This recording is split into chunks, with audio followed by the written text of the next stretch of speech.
بالله من الشيطان الرجيم. بسم الله الرحمن الرحيم.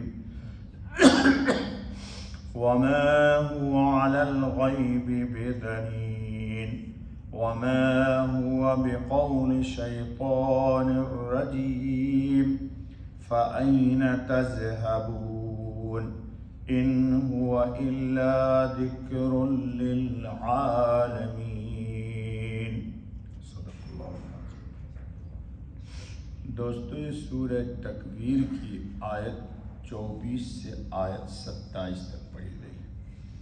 کل قرآن کریم نے حضرت خاتم النبیین علیہ الصلاۃ والتسلیم کی دیانت، امانت، صداقت پر شہادت دی تھی، اور آپ صلی اللہ علیہ وسلم کی ذات اور آپ کی صفات. کل بھی بات آئی تھی مشرکین مکہ جن کے درمیان آپ تھے، ان کے سامنے بالکل بے غبار تھی، دن کی روشنی کی طرح واضح تھی، کسی طرح کا کوئی اس میں خفا پوشیدگی نہیں تھی. خلوت جلوت سب ان کے سامنے نمایاں تھی. اس لیے قرآن کریم نے کہہ دیا کہ نہ تو حضرت خاتم النبیین علیہ الصلاۃ والتسلیم جیسا کہ مشرکین کہتے ہیں کہ مجنون و پاگل، استغفر اللہ، یہ ہیں، اور ان کا ساتھی جو ہے جبرائیل علیہ الصلاۃ والتسلیم، ان کو جو دیکھا ہے آپ صلی اللہ علیہ وسلم نے، اس میں بھی کوئی شک و شبہ نہیں ہے.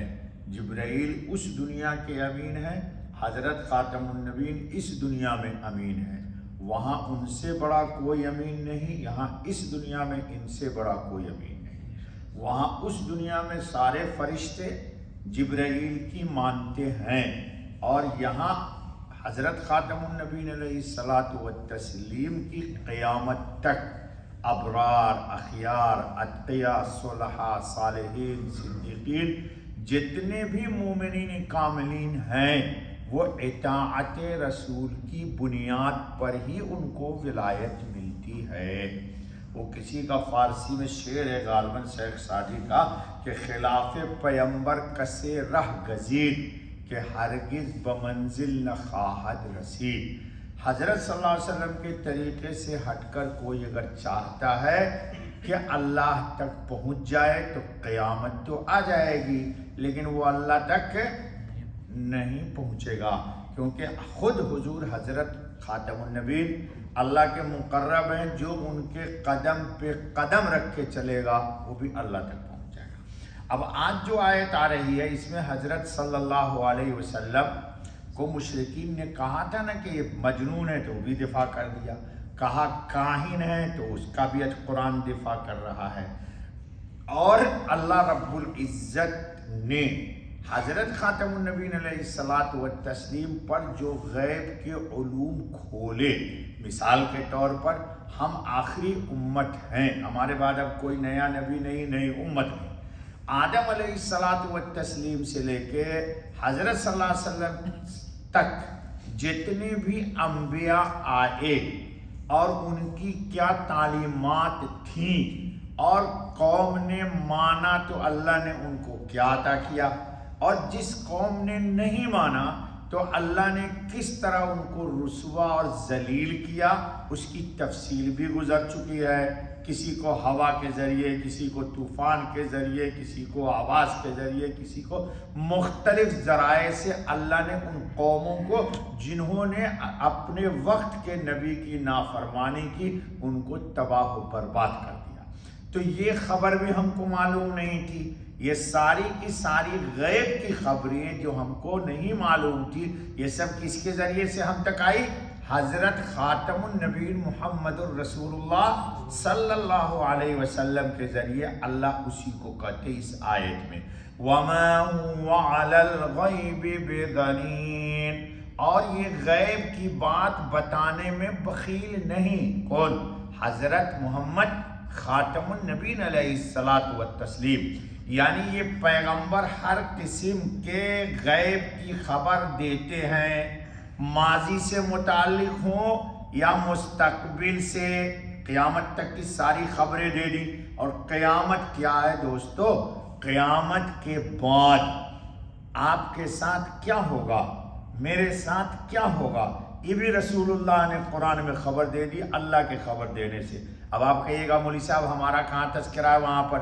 تو پڑھ لیجئے قرآن، ان الابرار لفی نعیم، نیک لوگ جنت میں جائیں گے، اور اللہ نے خبر دے دی وَإِنَّ الْفُجَّارَ لَفِي جَحِيمٍ، ہم کسی کو فاجر نہیں کہیں گے، لیکن آدمی خود اپنے کو تنہائی میں تول لے کہ وہ ابرار کی فہرست میں ہے یا فجار کی فہرست میں ہے، اس کا طور طریقہ نبی کے طریقے پر ہے یا نبی کے طریقے سے ہٹ کر کے ہے، تو وہ اپنے مستقبل کو بھی پرکھ سکتا ہے۔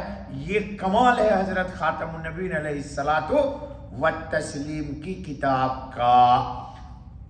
جی، اللہ کے اسماء و صفات سے یا احکام شرعیہ سے یا مذاہب کی حقیقت و بطلان سے، یہ ساری کی ساری خبر کس نے ہم کو دے دی؟ حضرت خاتم النبیین علیہ الصلاۃ والتسلیم نے۔ یا جنت و دوزخ کے احوال سے بھی بتلا دیا۔ قرآن پڑھ جائیے جی، قرآن پڑھ جائیے نا بھائی، وَلِمَنْ خَافَ مَقَامَ رَبِّهِ جَنَّتَانِ فَبِأَيِّ آلَاءِ رَبِّكُمَا تُكَذِّبَانِ ذَوَاتَا أَفْنَانٍ فِيهِمَا عَيْنَانِ تَجْرِيَانِ فِيهِمَا مِنْ كُلِّ فَاكِهَةٍ زَوْجَانِ، پڑھتے چلے جائیے، سب جنت کی خبر آپ کو بتا دے گا قرآن کریم۔ اسی طرح بدماش کی بھی خبر بتا دے گا قرآن، سورہ واقعہ پڑھیے یا جہنم کی صفات ہی پڑھ لیجیے، قرآن کے اندر سب بتا دے گا۔ جی، مرنے کے بعد کیا ہوگا یہ بھی احادیث میں آپ کو پتہ چل جائے گا۔ حضور صلی اللہ علیہ وسلم نے بتا دیا کہ بندہ جب قبر میں جاتا ہے تو اس کے پاس نکیرین آتے ہیں، اس سے پوچھتے ہیں کہ تیرا رب کون ہے۔ وہاں رٹا رٹایا نہ کام نہیں چلے گا، پوری زندگی اللہ کو رب مانا تھا اور رب مان کر کے ان کی مانی تھی، یہی نہ ہوگا بھائی؟ مانا رب مانا اور رب کی مانی، رب مانا رب کی نہیں مانی، تو یہ جواب کیا دے گا قبر میں؟ جو تو وہ دے گا، ہم کو نہیں معلوم کیا دے گا وہ جی۔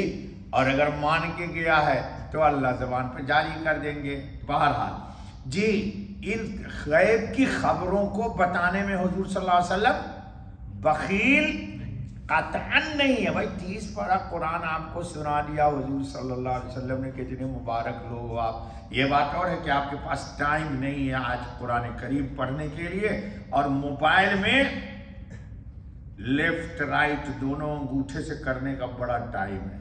تو یہ قبر میں جاؤ گے تو وہاں نکیرین پوچھیں گے اچھا بھائی کون سا موبائل لے کے آیا، بتا ذرا، تو کیا کہو گے؟ جی، نیٹ ورکنگ سپلائی ہونی چاہیے، کوئی ایسی کمپنی آنی چاہیے کہ وہاں بھی آپ کو قبر میں بھی نیٹ ورک فراہم کر دے۔ ہاں میں بتا دیتا ہوں نیٹ ورکنگ، حضرت خاتم النبیین پہ درود پڑھو اور روزانہ استغفار کرو اپنے گناہ پر، تمہارے پاس ایمان کی نیٹ ورکنگ نہ پہنچ جائے تو بتا دینا قبر میں۔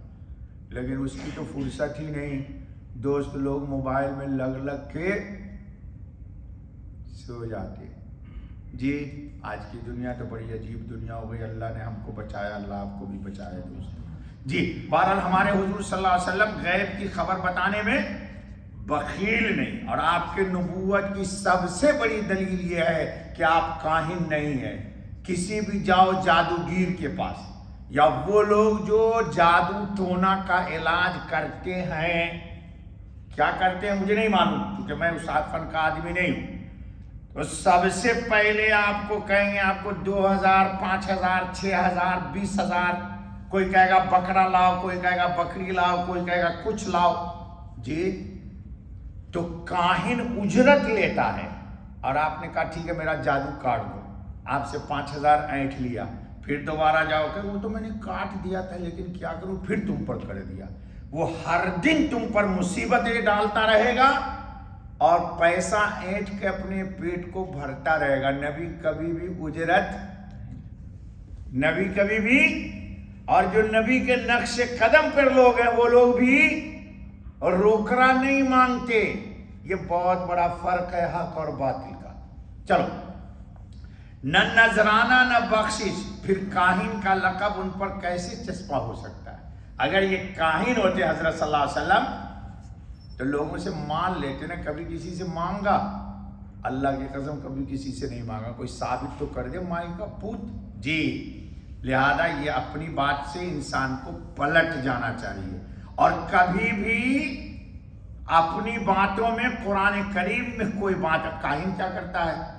ایک سچ اور 1000 جھوٹ بتائے۔ اگر تم پر کالا جادو ہے تو وہ ایسا ہے نا کہ وہ تمہارے گھر سے جو ادھر ایک رہتی ہے نا عورت، اب انسان سوچتا ہو یار ہمارے پڑوس میں تو وہ بس وہ ہے، لے مرض بڑھتا گیا جوں جوں دوا کی، جی مرض بڑھتا گیا جوں جوں دوا کی۔ اس لیے قرآن نے کہا وَمَن يَتَوَكَّلْ عَلَى اللَّهِ فَهُوَ حَسْبُهُ، جو اللہ پر بھروسہ کرتا اللہ اس کے لیے کافی ہے۔ بس کرو بابا، انشاءاللہ اگلی آیت کل، بیٹا آج کا درس صرف آیت نمبر 24، ٹھیک ہے؟